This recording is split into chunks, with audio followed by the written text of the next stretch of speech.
ao seu coração. E a nossa reflexão terá como texto base Lucas capítulo 5, verso 36. Também lhes contou uma parábola, que é Jesus falando. Ninguém tira um pedaço de uma roupa nova para colocar sobre roupa velha, pois se o fizer, rasgará a roupa nova. E além disso, o remendo da roupa nova não combinará com a roupa velha. Quando Jesus diz ninguém tira um pedaço, ele não está falando sobre impossibilidade, que caso tentasse fazer não conseguiria. Mas ele está falando sobre bom senso. E eu e você precisamos olhar para esse exemplo e a alegoria proposta por Jesus com a lente cultural da época. Hoje nós vivemos uma realidade de fácil acesso a roupas. Não chegarei ao ponto de dizer que roupa é um artigo descartável, mas principalmente para aqueles de nós que não fazemos questão nenhuma de investir em grife, ela hoje é muito acessível, principalmente se comparado à história. Quando olhamos para os ouvintes de Jesus, a maioria das pessoas não se vestiam muito bem. Eles não tinham a indústria têxtil, o tecido não era tão fácil de produzir, não era assim tão barato, e nós precisamos entender que por diversas outras circunstâncias, as pessoas de uma forma geral não se vestiam bem. Jesus diz que os que têm vestes finas estão nos palácios. Era muito comum que as pessoas sequer tivessem o próprio guarda-roupa. Hoje em dia, muita gente abre o guarda-roupa e solta aquela murmuração conhecida, tenho nada para vestir hoje. E às vezes eu chamo a atenção de alguns dizendo, ei, nem Salomão em toda a sua glória tinha um guarda-roupa como o seu. A verdade é que nós temos hoje muito mais do que aquilo que eles tinham. Então as pessoas normalmente não estavam bem vestidas, não apenas pela questão de posse. As roupas não tinham desenho feito para durar. A forma como eles viviam era diferente da nossa. Uma pessoa saía de viagem, deitava, dormia no chão. Então, desde a falta de qualidade até a maneira como o tecido era tratado, lavado, não costumava durar. Era comum as pessoas estarem com roupas rotas, rasgadas. Você lembra da história de quando os gibeonitas se apresentam a Josué dizendo, olha, quando nós saímos de viagem, as roupas eram novas. Olha o estado que elas estão agora. Então, se conseguimos colocar essa lente, imaginar uma pessoa que não tem muita opção de roupa, a não ser aquela no corpo que está já bem deteriorada, e alguém lhe oferece de presente uma muda de roupa nova, qual a solução? Nem precisa de muita inteligência.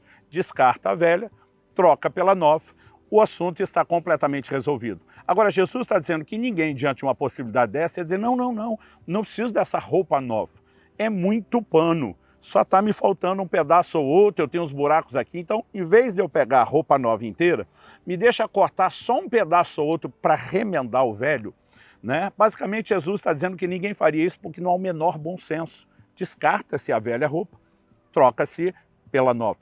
Mas por que Jesus toca no assunto se ninguém faria? Ninguém faria no natural, mas ele sabia que no plano espiritual isso aconteceria e aconteceria muito. Porque tem muita gente escolhendo viver de remendo em vez de viver de renovo. Ou seja, pessoas que em vez de aceitarem a proposta do Evangelho, que oferece algo completamente novo para mudar sua condição, e vestes na Bíblia falam da condição do homem diante de Deus. Eles estão simplesmente dizendo, eu não preciso de tudo que você está oferecendo, Deus. Me deixa pegar só uma parte ou outra que me interessa e ajustar ao estado da minha vida como ela se encontra agora. Então é comum você ver pessoas a quem você prega o Evangelho que diz, não, essa parte da bênção material e financeira, da cura, de entender o amor de Deus, eu quero. Essa outra que chama a atenção, quer corrigir o meu caráter, exigir de mim compromisso, eu não quero. E esse elemento, ele tem sido mais danoso do que imaginamos. Jesus não toca no assunto desde o início da história do Evangelho à toa. Ele sabia que isso seria um comportamento que sabotaria a proposta do Evangelho. E desde o início ele já estava nos prevenindo para que isso não acontecesse. Nós temos muitas vezes uma dificuldade enorme com a chamada visão macro. Nós estamos sempre focados a olhar partes, aspectos. E tem gente olhando para o Evangelho dessa forma. Eu quero esse pedacinho, eu quero aquele outro. Eles simplesmente não conseguem ou não querem ver o todo. E quando eu penso nisso, eu fico imaginando, por exemplo, uma cultura, ela já não é tão forte hoje como foi há uma geração atrás, mas os crentes mais antigos, todo mundo conhecia um produto chamado caixinha de promessa. Podia comprar em qualquer livraria evangélica. Era uma caixinha com vários textos bíblicos impressos, somente as promessas. E eu brinco que era ali que se fazia a loteria espiritual. Vamos ver o que Deus quer falar hoje para mim. Mas o que quer que você tirasse dali seria algo bom e positivo. A pergunta é, esses textos estão na palavra de Deus, são verdadeiros? Sim. Deus mudou de ideia sobre eles? Não. Paulo escreve aos Coríntios e diz, tantas quantas forem as promessas de Deus, nele está o sim, por meio dele o amém. Ele não mudou de ideia. Mas a pergunta é só essas promessas boas que compõem a palavra de Deus? E a resposta é não. Em Josué 23, de 14 a 16, nós lemos, né, o patriarca, o homem de Deus, o grande líder que sucedeu Moisés, diz, agora estou prestes a ir pelo caminho de toda a terra. Vocês sabem lá no fundo do coração e da alma que nenhuma das boas promessas que o Senhor, seu Deus, lhes fez, deixou de cumprir-se. Todas se cumpriram, nenhuma delas falhou.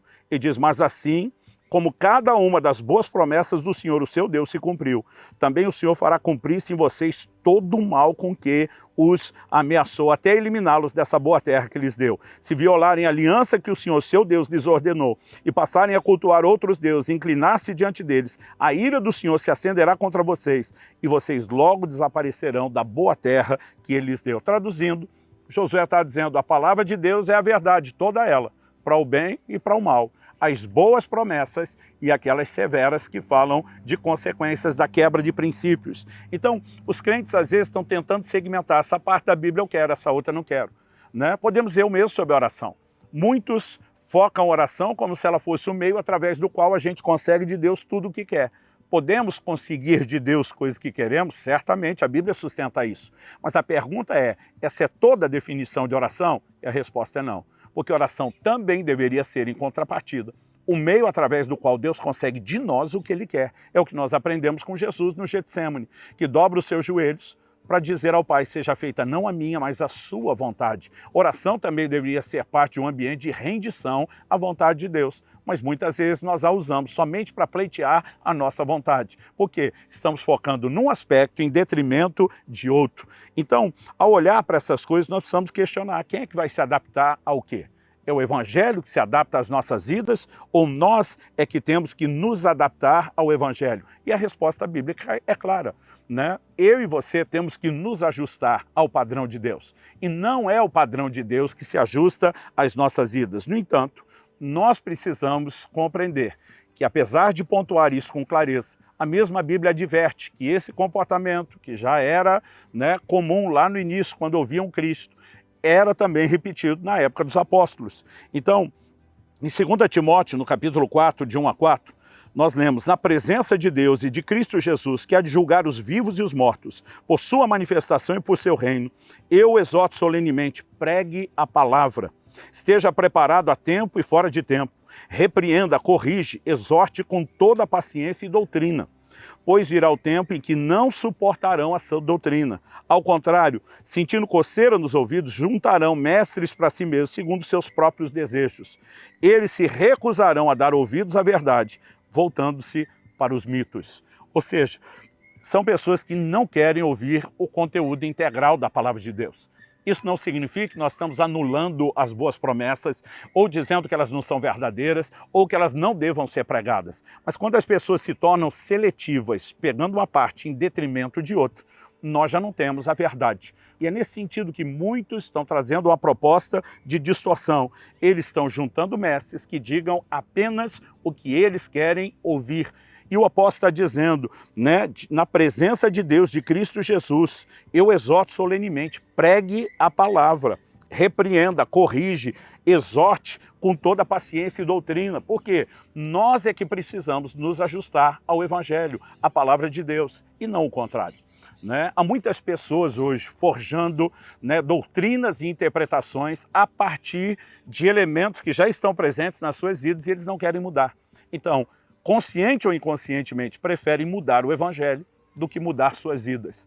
Eu e você fomos chamados a viver transformação, né? Pela renovação da nossa mente. Nossos padrões, nossos valores têm que ser modificados pela palavra de Deus, para que possamos nos submeter à ação do Espírito Santo, de sermos transformados de glória em glória na imagem de Jesus. O Evangelho não muda. Paulo diz, mesmo se um anjo do céu pregar um outro evangelho que seja anátema, o evangelho será sempre o mesmo. Ele jamais será mudado e ele não pode ser adaptado. Agora, nossas vidas não apenas podem, elas devem ser mudadas e moldadas pelo poder da palavra de Deus. Então que nós possamos escolher não viver de remendo. Deus me dá só uma parte do que o Senhor tem. Que possamos aceitar o pacote inteiro, completo, transformador. Isso fará toda a diferença na minha e na sua vida. Precisamos, de fato, pensar essas coisas e essas verdades, porque quando olhamos, por exemplo, para o funcionamento de uma família, não são as crianças pequenas que dizem para os pais o que é que elas vão comer. Os pais é que, com sabedoria e entendimento, conhecendo a necessidade das crianças e a imaturidade delas em relação a escolher e decidir, é que estabelecerão ou deveriam estar estabelecendo a dieta. Mas hoje, falando do alimento espiritual, em muitas igrejas está acontecendo o contrário. As crianças estão exigindo o cardápio. Infelizmente, os pais espirituais estão se adequando, jogando o jogo, dançando a dança, porque estão mais preocupados em agradar essas pessoas do que, como diz Paulo, agradar a Deus. Nós precisamos de cuidado. O questionamento precisa ser feito o tempo todo. Quem está se ajustando? Sou eu que estou me ajustando ao Evangelho? Ou, ainda que de forma inconsciente, estou tentando o contrário? Que nós possamos, com sabedoria, guardar o nosso coração e viver toda a transformação que Deus tem.